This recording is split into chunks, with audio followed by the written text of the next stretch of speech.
మిత్రులారా, ఈరోజు నేను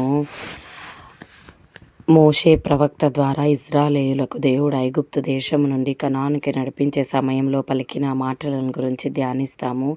dear children of God, today we will just meditate. The situation happens when the prophet Moses leads Israelites from Egypt to Canaan.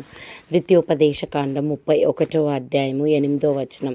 నీ ముందు నడుచువాడు యెహోవా, ఆయన నీకు తోడయుండును, ఆయన నిన్ను విడువడు, నిన్ను ఎడబాయడు, భయపడకము, విస్మయముందకము అని ఇశ్రాయేలీయులందరి ఎదుట అతనితో చెప్పెను.